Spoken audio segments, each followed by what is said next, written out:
Stainless United in the Europa League. Europa League. Yes, people, what's going on? Welcome to the road trip. Manchester United flying out to Spain to face Real Sociedad in the last 16 of the Europa League, and this is all we got left. Yeah, this is it. This is what the season hinges on. Everything else is over, dead, buried, and to be forgotten about forever. But the Europa League is the last thing, and I'm not holding my breath. I'm not. It's gonna sound negative. It's this, that, and the other. Great. Listen, if we pull off some shocks and go far in the competition, find ourselves in the final, I really, really want that. But the way this team's playing right now, the confidence of the team, the setup of the team, it's a big ask. It's a big ask, and I just think on paper, you can look at the name Man United, the badge Man United, the individuals potentially in isolation, and think that they're favourites amongst a lot of teams in this Europa League. But the truth is that that's not a real reflection of where a lot of these teams are. Even Spurs, man, even it's got that bad. You lot might think this is really defeatist, and maybe further down the line I might change this flip-flop flex. But even Spurs, they've got players coming back. A bit of confidence might build. They've got firepower. They can score goals. Like, even it's only the DNA thing of why you think they can't win it. But if we had to play them like now, do you know what I'm saying? Ajax, top of their league, confidence. Like, if we have to play these types of teams, I think Lazio is still in it. Like, I think, is it Lyon still in it? You know what I mean? Obviously, Fenerbahce. These types of teams, man, I know what I'm beating. And there's a, for every negative I'm saying now, there's an equal positive this year in Europa League. I'm beating, etc. But we just can't kid ourselves, man. We can't kid ourselves. A couple new fresh injuries as well. Harry Maguire hasn't travelled. Manuel Ugarte hasn't travelled. But Patrick Dorgu is back. So at least that means that Victor Lindelof doesn't have to start in the back three. You'd imagine it would be Yoro, De Ligt and Mazraoui, because there's no Harry Maguire. Dorgu in at left wing back and Dalot in at right wing back. That would probably solve the absence of Harry Maguire. Hopefully he's back for the Arsenal game. Apparently it's not serious. And Toby Collier's back as well. He's travelled, so that's a positive. But we're just not scoring enough goals, peeps. We just ain't scoring enough goals. It's like a proper drab. Like, I just don't enjoy watching us. I'm sorry, this is really depressing.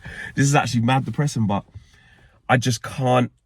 I'm trying to buy into that side of, this is like, come on, boys, like, there's one last roll at this dice. We have to get through this. We have to do something in this competition. We have to win this competition. But I'm struggling with how poor we're playing. I'm being too realistic. I'm just like, look at us. Look at the confidence or lack of in the team. Look at the stupid goals we always concede, and I'm just not with it. I'm not, and it's probably going to be a problem on the Trinity match for you later on today, with KG and Owen, because I'm always the negative one, etc. But, well, actually Owen calls it as it is. KG will say believe, and you know what? He's right. He's right. We should be believing. I get it. It's the last thing to believe in. So by way of default, as a fan, that's it. We have to believe. So of course, that default setting of like, nah, we have to want us to win. We've got to see what we can do with it. We've got to believe. I get that. I just don't have no confidence.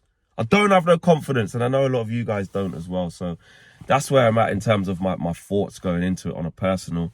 Team-wise, I mean, I think it's going to be self-explanatory. I just said the back five there. You know, there's no buying there. 2 young goalkeepers on the bench again, probably.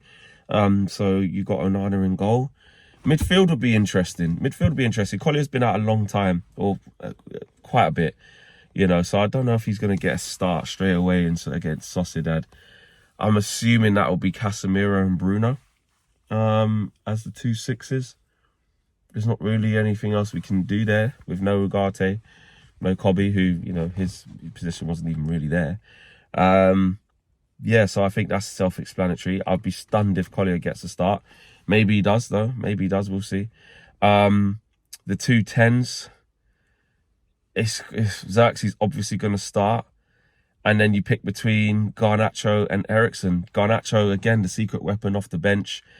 he's the only one who can take players on, who can change things in a moment. But recently his form and his decision making hasn't been great. Hasn't even scored a goal under Ruben Amorim. Hasn't scored since Bodo Glimt, actually. So he's not the most productive right now, but he does change dynamics of games. He's the only weapon that we'll have off the bench.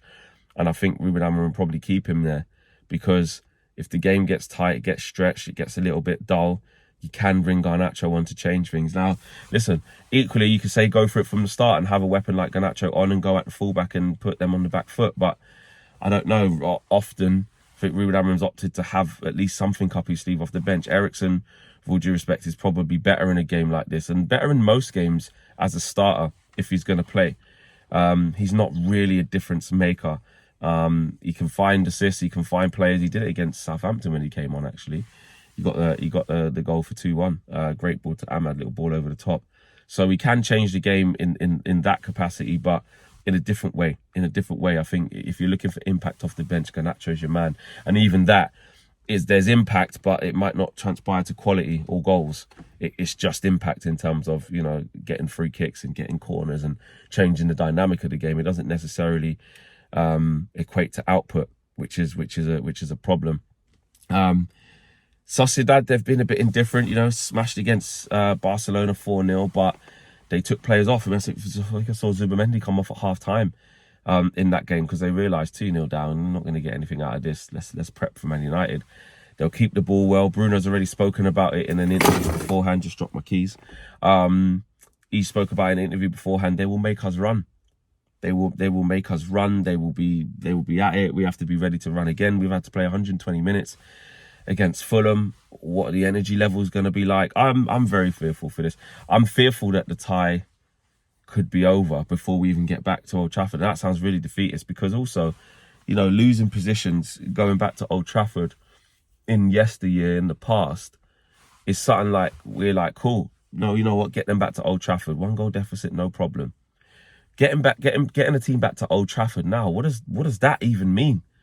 What does that even mean, getting a team back to Old Trafford these days? We're horrendous. To be honest, we've got more chance of winning at Sociedad. To be honest, if we're being real, we've got more chance of winning at Sociedad than we do at home. It's how it feels. Football's a funny game. I'm not saying that's definitely how it goes, but that's my feeling on it, with how bad we've been at Old Trafford and how teams aren't scared to come to Old Trafford. Teams aren't sort of coming to Old Trafford and being on the back foot. They're allowed to play their game, you know? And actually the way we play, and with the back five, back three, whatever you want to call it, we've been a little bit more comfortable in setting up away from home at times. At times, not all the time, because look at 70 minutes against Everton was horrendous. So there's always examples of counterproductive points when we do these previews. So yeah, I ain't feeling it, man. I ain't gonna lie to you. I don't like it. I feel like I just want the season to finish, but I need to slap myself and get out of that, because we need to lock in. There is still a chance. We're still in the competition. We have to jing bang our way through. You know what I'm saying? Join us on the match view. Me, KG, and Owen will be there. Join us as well. Smash the like on the video, subscribe to the channel if you are new. I'm out.